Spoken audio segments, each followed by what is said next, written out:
দেবদাস, শরৎচন্দ্র চট্টোপাধ্যায়, পর্ব সংখ্যা ৯।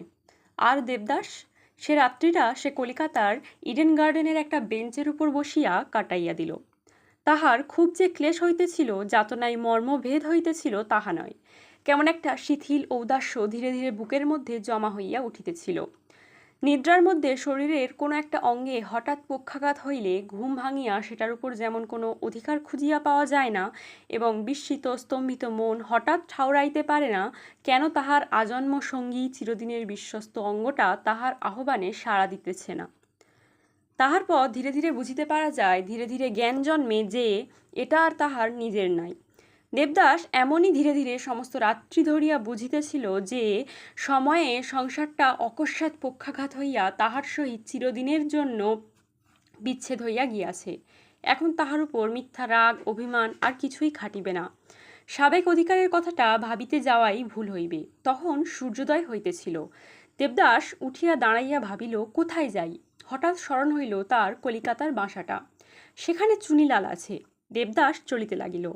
পথে বার দুই ধাক্কা খাইল, হোঁচট খাইয়া আঙ্গুলি রক্তাক্ত করিল, টাল খাইয়া একজনের গায়ের উপর পড়িতেছিল। সে মাতাল বলিয়া ঠেলিয়া দিল।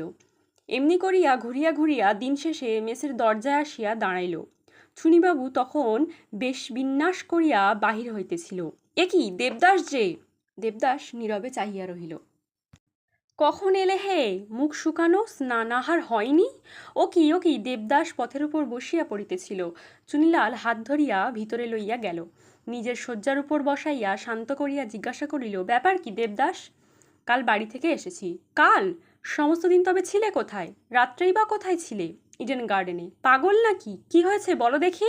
শুনে কি হবে? না বলো, এখন খাওয়া দাওয়া করো। তোমার জিনিসপত্র কোথায়? কিছুই আনিনি। তা হোক, এখন খেতে বসো। তখন জোর করিয়া চুনিলাল কিছু আহার করাইয়া শয্যায় শুইতে আদেশ করিয়া দ্বার রুদ্ধ করিতে করিতে কহিল, একটু ঘুমানোর চেষ্টা করো, আমি রাত্রে এসে তোমাকে তুলিব। বলিয়া সে তখনকার মতো চলিয়া গেল। রাত্রি 10টার মধ্যে সে ফিরিয়া আসিয়া দেখিল দেবদাস তাহার বিছানায় গভীর নিদ্রায় সুপ্ত। না ডাকিয়া সে নিজে একখানা কম্বল টানিয়া লইয়া নিচে মাদুর পাতিয়া শুইয়া পড়িল। সারা রাত্রির মধ্যে দেবদাসের ঘুম ভাঙিল না, প্রভাতেও না। বেলা 10টার সময় সে উঠিয়া বসিয়া কহিল, চুনিবাবু, কখন এলে হে? এইমাত্র আসছি। তবে তোমার কোনো রকম অসুবিধা হয়নি? কিছু না। দেবদাস কিছুক্ষণ তাহার মুখপানে চাহিয়া থাকিল। কহিল, চুনিবাবু, আমার যে কিছু নেই, তুমি আমাকে প্রতিপালন করবে? চুনিলাল হাসিল। সে জানিত দেবদাসের পিতা মহাধনবান ব্যক্তি, তাই হাসিয়া কহিল, আমি প্রতিপালন করব? বেশ কথা, তোমার যতদিন ইচ্ছা থাকো, কোনো ভাবনা নেই। চুনিবাবু, তোমার আয় কত? ভাই, আমার আয় সামান্য। বাড়িতে কিছু বিষয় সম্পত্তি আছে, তা দাদার কাছে গচ্ছিত রেখে এখানে বাস করি। তিনি প্রতি মাসে 70 টাকা হিসাবে পাঠিয়ে দেন। এতে তোমার আমার স্বচ্ছন্দে চলে যাবে। তুমি বাড়ি যাও না কেন? চুনিলাল ঈষৎ মুখ ফিরাইয়া কহিল, সে অনেক কথা। দেবদাস আর কিছু জিজ্ঞাসা করিল না। ক্রমে আহারাদির জন্য ডাক পড়িল। তাহার পর দুইজনে স্নানাহার শেষ করিয়া পুনরায় ঘরে আসিয়া বসিলে চুনিলাল বলিল, দেবদাস, বাপের সঙ্গে ঝগড়া করেছ? না। আর কারোর সঙ্গে? দেবদাস তেমনই জবাব দিল, না। তাহার পর চুনিলালের হঠাৎ অন্য কথা স্মরণ হইল। কহিল, ওহো, তোমার এখনো বিয়ে হয়নি যে? এই সময় দেবদাস অন্যদিকে মুখ ফিরিয়া শুইয়া পড়িল। অল্পক্ষণেই চুনিলাল দেখিল দেবদাস ঘুমাইয়া পড়িয়াছে। এমনি করিয়া ঘুমাইয়া ঘুমাইয়া আরও 2 দিন অতীত হইল। তৃতীয় দিবসে প্রাতকালে দেবদাস সুস্থ হইয়া উঠিয়া বসিল। মুখ হইতে সেই ঘন ছায়া যেন আরেকটা সরিয়া গিয়াছে বলিয়া বোধ হয়। চুনিলাল জিজ্ঞাসা করিল, আজ শরীর কেমন? বোধহয় অনেকটা ভালো। আচ্ছা চুনিবাবু, রাত্রে তুমি কোথায় যাও? আজ চুনিলাল লজ্জিত হইল। বলিল, হাঁ, তা যাই বটে, কিন্তু সে কথা কেন? আচ্ছা, আর কেন তুমি কলেজে যাও না? না, লেখাপড়া ছেড়ে দিয়েছি। ছি, তা কি হয়? মাস 2 পরে তোমার পরীক্ষা। পড়াও তোমার মন্দ হয়নি, এবার কেন পরীক্ষা দাও না? না, পড়া ছেড়ে দিয়েছি। চুনিলাল চুপ করিয়া রহিল। দেবদাস পুনরায় জিজ্ঞাসা করিল, কোথায় যাও বললে না? তোমার সঙ্গে আমিও যাব। চুনিলাল দেবদাসের মুখপানে চাহিয়া বলিল, কি জানো দেবদাস, আমি খুব ভালো জায়গায় যাইনি। দেবদাসের যেন আপনার মনে কহিল, ভালো আর মন্দ ছাই কথা। চুনিবাবু, আমাকে সঙ্গে নেবে? তা নিতে পারি, কিন্তু তুমি যেও না। না, আমি যাবই। যদি ভালো না লাগে আর না হয় যাব না। কিন্তু তুমি যে সুখের আশায় প্রত্যহ উন্মুখ হয়ে থাকো, যাই হোক চুনিবাবু, আমি নিশ্চয়ই যাব। চুনিলাল মুখ ফিরাইয়া একটু হাসিল, মনে মনে বলিল, আমার দশা। মুখে বলিল, আচ্ছা তাই যেও। অপরাহ্নবেলায় ধর্মদাস জিনিসপত্র লইয়া উপস্থিত হইল। দেবদাসকে দেখিয়া কাঁদিয়া ফেলিল। দেবদা, আজ 3-4 দিন ধরে মা কত যে কাঁদছেন। কেন রে? কিছু না বলে হঠাৎ চলে এলে কেন? একখানা পত্র বাহির করিয়া হাতে দিয়া কহিল, মার চিঠি। চুনিলাল ভিতরের খবর বুঝিবার জন্য উৎসুকভাবে চাহিয়া রহিল। দেবদাস পত্র পাঠ করিয়া রাখিয়া দিল। জননী বাড়ি আসিবার জন্য আদেশ ও অনুরোধ করিয়া লিখিয়াছেন। সমস্ত বাড়ির মধ্যে তিনিই শুধু দেবদাসের অকস্মাৎ তিরোধানের কারণ কতটা অনুমান করিয়া পারিয়াছিলেন। ধর্মদাসের হাত দিয়া লুকাইয়া অনেকগুলি টাকাও পাঠিয়েছিলেন। ধর্মদাস সেগুলো হাতে দিয়া কহিল, দেবদা, বাড়ি চলো। আমি যাব না, তুই ফিরে যা। রাত্রিতে দুই বন্ধু বেশবিন্যাস করিয়া বাহির হইল। দেবদাসের এ সকলে তেমন প্রবৃত্তি ছিল না, কিন্তু চুনিলালের কিছুতে সামান্য পোশাকে বাহির হইতে রাজি হইল না। রাত্রি 9টার সময় একখানা ভাড়াটিয়া গাড়ি চিত্তপুরের একটি দ্বিতল বাড়ির সামনে আসিয়া উপস্থিত হইল। চুনিলাল দেবদাসের হাত ধরিয়া ভিতরে প্রবেশ করিল। গৃহস্বামিনীর নাম চন্দ্রমুখী। সে আসিয়া অভ্যর্থনা করিল। এইবার দেবদাসের সর্বশরীর জ্বালা করিয়া উঠিল। সে যে এই কয়দিন ধরিয়া নিজের অজ্ঞাতসারে নারীদেহের ছায়ার উপরেও বিমুখ হইয়া উঠিতেছিল, ইহা সে জানিত না। চন্দ্রমুখীকে দেখিবা মাত্র অন্তরে নিবিড় ঘৃণা দাবা দাহের ন্যায় বুকের ভিতরে প্রজ্বলিত হইয়া উঠিল। চুনিলালের মুখপানে চাহিয়া ভ্রুকুটি করিয়া কহিল, চুনিবাবু, এ কোন হতভাগা জায়গায় আনলে? তার তীব্র কণ্ঠ ও চোখের দৃষ্টি দেখিয়া চন্দ্রমুখী ও চুনিলাল উভয়ে হতবুদ্ধি হইয়া গেল। পরক্ষণেই চুনিলাল আপনাকে সামলাইয়া দেবদাসের একটা হাত ধরিয়া কোমল কণ্ঠে কহিল, চলো চলো, ভিতরে গিয়ে বসি। দেবদাস কিছু কহিল না। ঘরের ভিতর আসিয়া নিচের বিছানায় বিষণরব নতমুখে উপবেশন করিল। চন্দ্রমুখীও নীরবে অদূরে বসিয়া পড়িল। ঝি রূপা বাঁধানো হুকোয় তামাক সাজিয়া আনিয়া দিল। দেবদাস স্পর্শও করিল না। চুনিলাল মুখ ভার করিয়া চুপ করিয়া বসিয়া রহিল। ঝি কি করিবে ভাবিয়া না পাইয়া অবশেষে চন্দ্রমুখীর হাতের হুকাটা দিয়া প্রস্থান করিল।